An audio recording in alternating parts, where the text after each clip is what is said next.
tolerate much. To paint a picture of how Joe acted in grade school, I'll borrow a story that my mom likes to tell about Joe. The first time she really remembers him. She's walking down the hall of grade school. For what reason, I don't know, but I'll assume it was to bring Justin here a new pair of pants and underwear.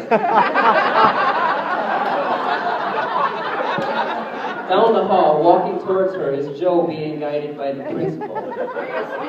As they pass, she hears Joe say, "But Mr. Kane, the teacher is a bitch."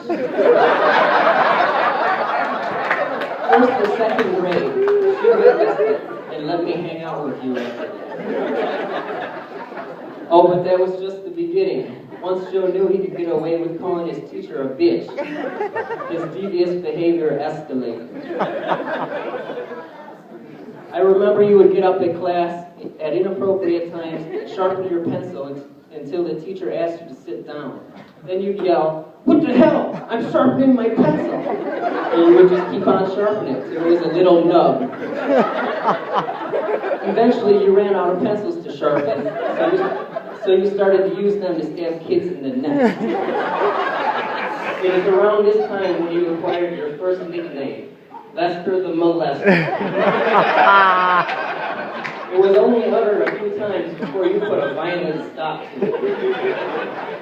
Joe's child delinquency culminated to its height in junior high when he figured a way to really piss off the teachers. One day he came to school with a middle finger carved into the back of his hand. I remember looking at it and being amazed, not at all the blood that was still dripping off it, but the detail he had put into it.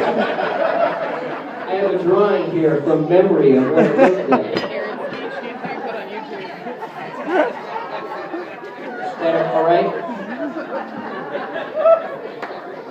We'll pass it around after. I don't know if his idea was to raise his hand in class or flick the teacher off without really doing it or what, but it totally backfired. And Joe took a visit to the nut house. That is how he got his second name, Psycho. He hated it. And when they did let him out, it was on Halloween. Not because he got better, but because the insurance ran out. Since then, Joe has really learned to control his actions. He has only snapped a few times. Once on the poor guy at Best Buy who only wanted to look at his receipt. Once when we were stuck dead in traffic. And we saw some guy behind us driving up the shoulder. And you cut him right off the road into the ditch.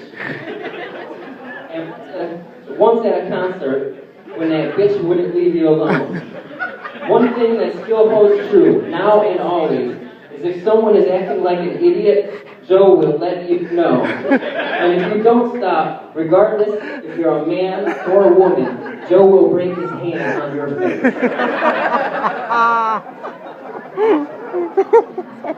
Joe, from these early crazy days, you've really turned your life around. And I'd like now to list some of your accomplishments. You taught me every swear word I know. You got your driver's license and graduated high school. You attended some college, and for a while you even taught a little, right? You became a journeyman plumber. You made it to 30 without a criminal record. You got your driver's license again, and now you're getting married. What are you going to do next? Get a job? You have more nicknames than anyone I know. Orca and Edward Fortyhand, to name a few. And you never let go of a grudge. Your snoring is epic.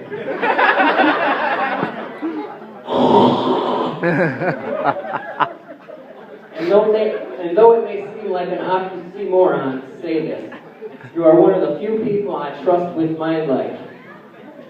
Now for some real talk. In the future, you may think sometimes that this is the craziest thing you have ever done, but I assure you, it's not. And I know your stubbornness is legendary. You have never lost an argument, even when you're wrong.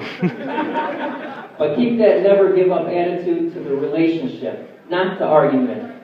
And sometimes the strongest man in the room is the one who can admit that they were the one acting like an idiot. Yeah! Yeah! Before concluding, I'll leave you with this little known fact.